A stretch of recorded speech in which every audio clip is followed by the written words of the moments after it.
Escape Fire Safety is proud to be a sponsor of Where You Live.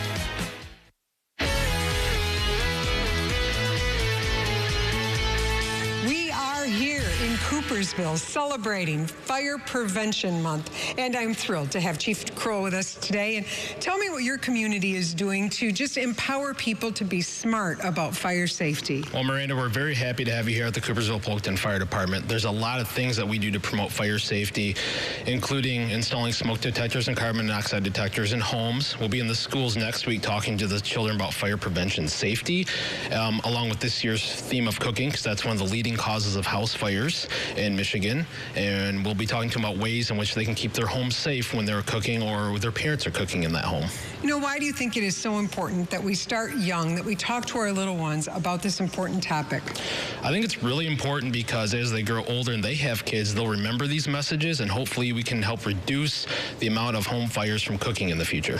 All right, and I love that your whole crew is right out there in the schools partnering with our kids and our families and our educators to say we all want to keep our kids safe.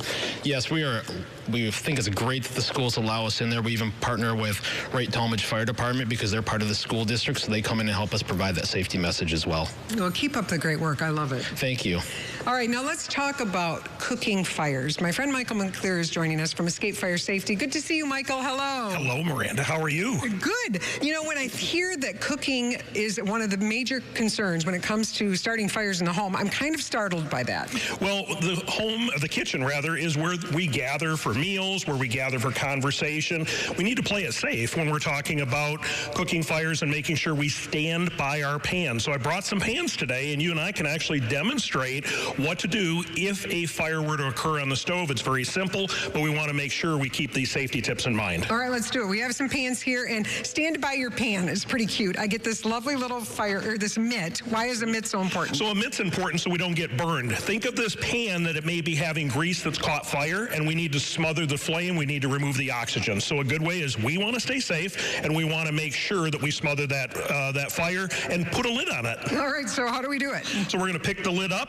We're going to go ahead and cover it over the pan just like that, and that will smother the flames. And it's important that we use a metal lid. I know a lot of our newer appliances, we have glass, but we want to make sure that metal lid completely smothers the flame. Okay, by simply putting a lid on this, it's going to let that fire go right down? It will, and then we turn the burner off. We make sure first we turn that heat source off, we put a lid on it, and we let that pan cool. Never carry a burning pan outside, Miranda. We want to make sure we don't cause that grease to spread. And you know, that natural reaction is grab that pan, throw it in the sink, and put water on it. It is, and we don't want to have anyone get burned. So again, we want to make sure, stand by your pan, make sure we watch what we're cooking, frying, broiling, or baking, but if a fire were to occur, put a lid on it. Oh, so easy. Stand by your pan and put a lid on it. It is. What about these handles? Because I often see handles like this leaning off the edge like this of the stove. So it's important that we move those handles and actually cook on the back burners and move the handles inwards so that we don't have young, curious hands pull that hot contents down on them. All right, such great tips. And you know, this is easy. We can all remember it.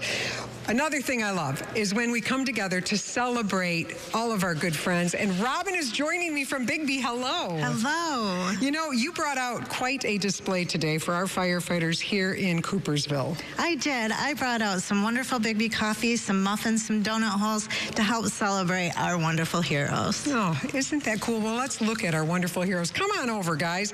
You know, when we can say thank you for keeping us safe, whether it's in the kitchen, in our schools, in our homes, and in our community, this is awesome. And on behalf of Bigby and Wood TV 8 and our entire community, we want to say thank you for all you do.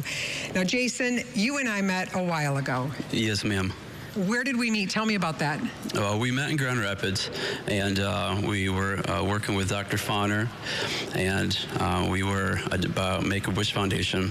You were a kid. Yes, ma'am. When I was 8 years old.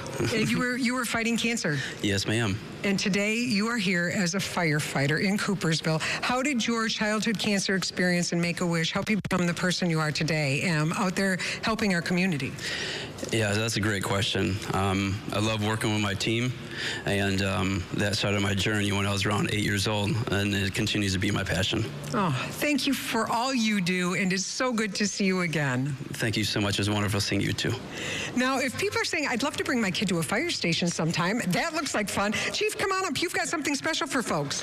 Yeah, well, next Saturday, which will be October 14th, we're going to have a fire prevention day here from 11 to 2 p.m. Everybody's welcome, even if you don't live in the community. We'd love to have you here. We're going to have some free food. We're going to have some activities, and possibly we may have a helicopter landing out here, too, and an extrication demo out back. And kids can see the fire trucks. And they can see the fire trucks. Well, fire trucks not just from here, but hopefully some surrounding communities as well. And we can meet cool people like Jason.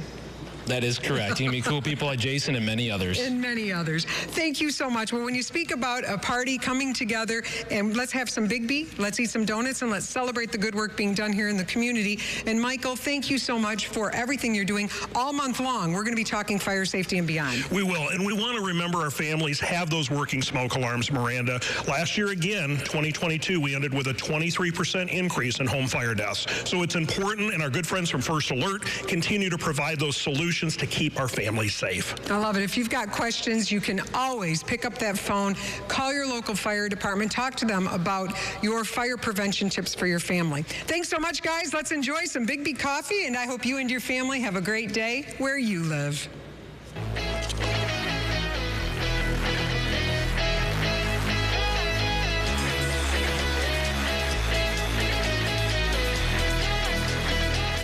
Escape Fire Safety is proud to be a sponsor of Where You Live.